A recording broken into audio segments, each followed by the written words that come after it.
Assalamualaikum warahmatullahi wabarakatuh. Alhamdulillah.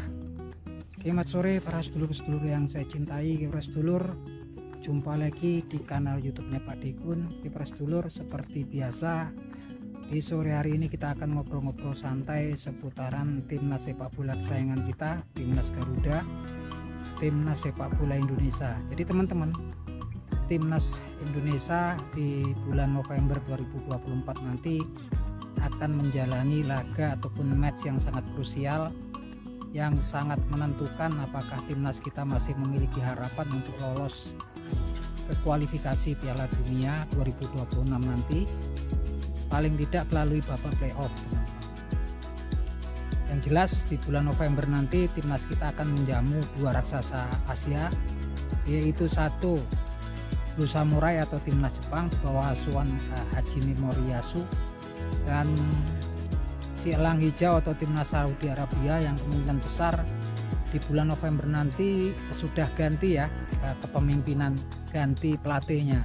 Kalau kemarin adalah pelatihnya adalah Roberto Mancini dari Italia, kemungkinan besar timnas Saudi Arabia di bulan November nanti ketika bertandang ke kandangnya timnas Garuda akan dipimpin oleh Zizou atau si Zinedine Zidane, pemain legendaris dari Prancis dan juga pelatih terkenal di Eropa ya teman-teman. Zinedine Zidane, saya pikir semuanya kenal siapa Zinedine Zidane, apalagi yang seusia saya ketika beliau si Zinedine Zidane memperkuat Juventus tuh jadi pemain tengah. Jadi teman-teman,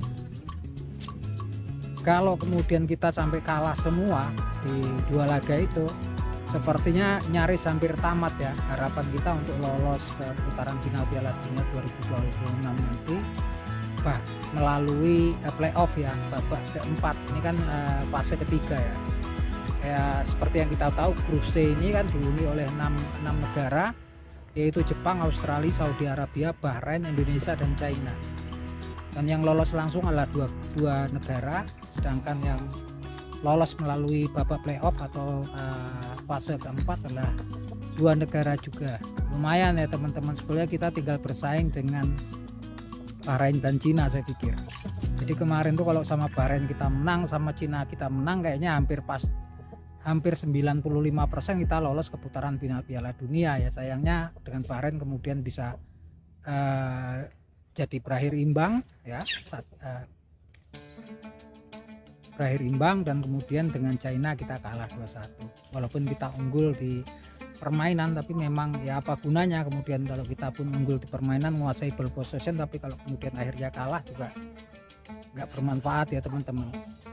Yang jelas di grup C ini peringkat 1 kemungkinan besar lah Blue Samurai atau Jepang, karena dia di 4 laga ini kan memang kemudian 3 laga sapu bersih, yang 1 draw 1-1 melawan Australia. Peringkat 2 kemungkinan besar antara Saudi Arabia dan Australia teman-teman. Peringkat 3 ya kemungkinan juga antara Saudi Arabia dan Australia. Peringkat 4 ya sepertinya ya, kalau pengamatan saya, berebut antara China, Bahrain, dan Indonesia. Makanya kemarin tuh laga yang paling krusial sebenarnya ketika jumpa Bahrain dan Cina, itu musuh kita yang sesungguhnya. Karena ketiga negara ini realistisnya mereka membidik posisi keempat gitu kan.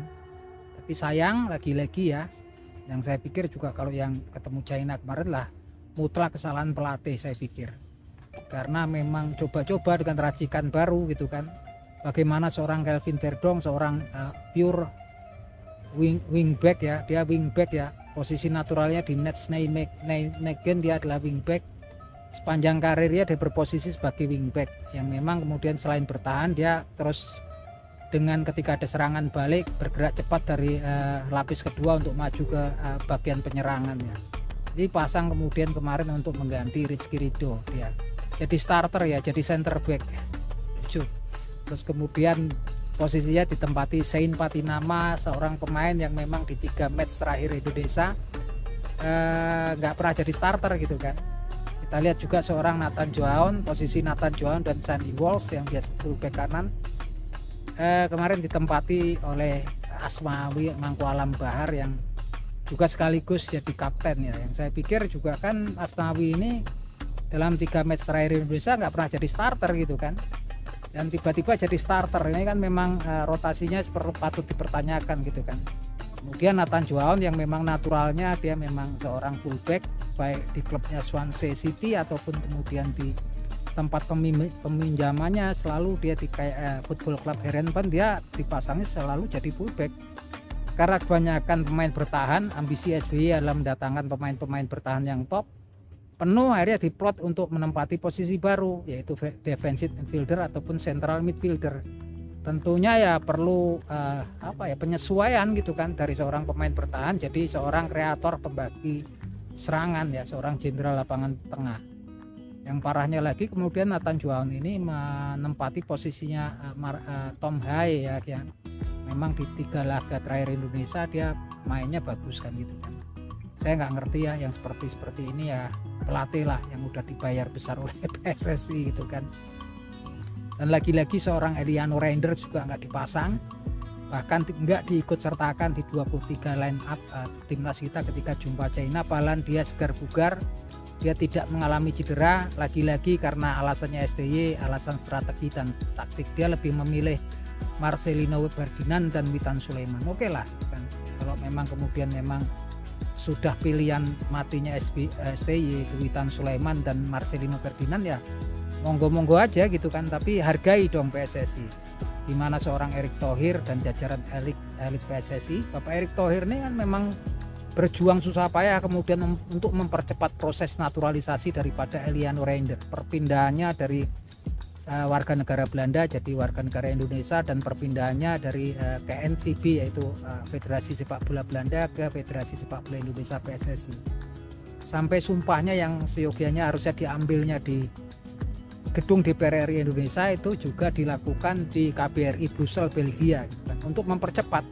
Tapi sontoloyonya sampai sini kemudian brengseknya juga nggak dipasang, malah nggak dibawa gitu kan, nggak dimasukkan di 23 daftar 23 pemain yang akan berhadapan dengan Cina. Ya sudahlah kan, saya juga melihatnya sudah kesal gitu kan, sangat kecewa itu jelas, karena memang kalau saya lihat Eliano Reinders ini saya ngefan ya, apalagi kalau dia dipasang kemudian sebagai winger kiri atau wingback. Kemarin terakhir dia dipasang STY sebagai fullback ya, fullback atau wingback kanan gitu kan. Lagi-lagi kita nggak tahu, dia banyak nyimpen pemain belakang, saya nggak tahu strategi apa gitu kan.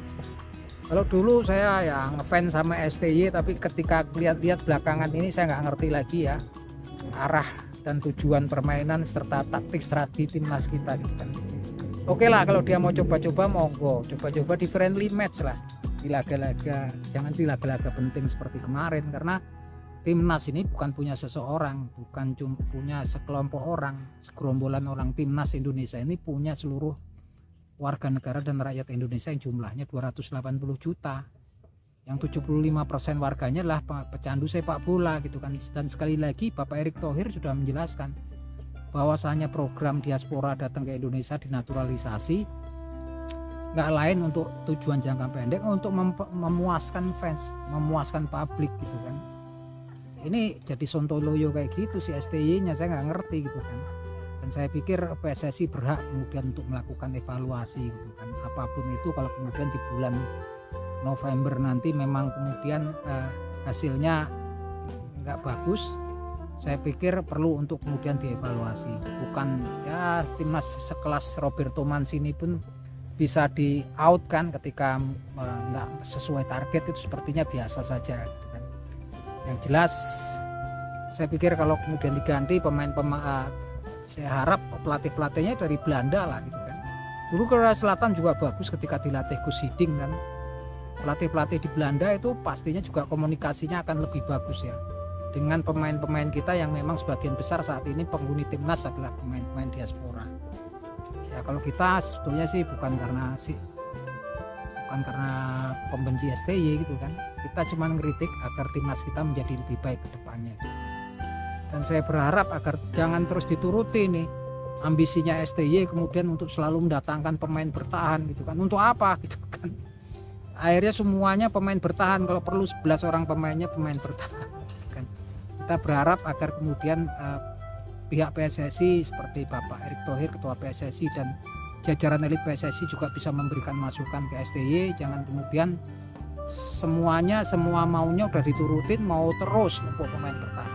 Kita berharap kemudian kedepannya paling enggak PSSI kemudian bisa menaturalisasi Jairo, Joaquin, Ridwall itu harapan publik ya, pemain central midfielder atau defensive midfielder daripada timnas Royal Antwerp di Liga Super Belgia, yang dulu dia punya pengalaman yang lumayan di Crystal Palace, penghuni Liga Premier Inggris, dan juga pernah di Liga Championship Inggris ya, naik turun lah Crystal Palace. Yang jelas dia punya peluang mumpuni dan dia pemain senior, sepertinya kualitas kesenioritasnya yang memang seperti Tom Hay. Dan saya pikir juga untuk depannya ya, kalau kaptennya yang paling pas ya Jaizes lah gitu kan. Dia punya nggak cuman di permainan, dia berpikir untuk kesatuan, menyemangati teman-temannya, mengatur koordinasi teman-temannya. Kalau Asnawi ini kan memang sampai lari-lari aja numbur temannya sendiri gitu kan. Itu harapan kita agar timnas kita menjadi lebih baik ke depannya. Nah, kalau menurut teman-teman gimana, saya nggak ngerti. Saya pikir juga teman-teman pastinya berpikir yang sama, berharap kemudian PSSI mendatangkan pemain diaspora di lini penyerangan ya, baik itu winger, striker ataupun midfielder. Itu harapan kita semua. Oke, itu aja teman-teman obrolan kita sore hari ini, semoga menghibur. Matur nuwun.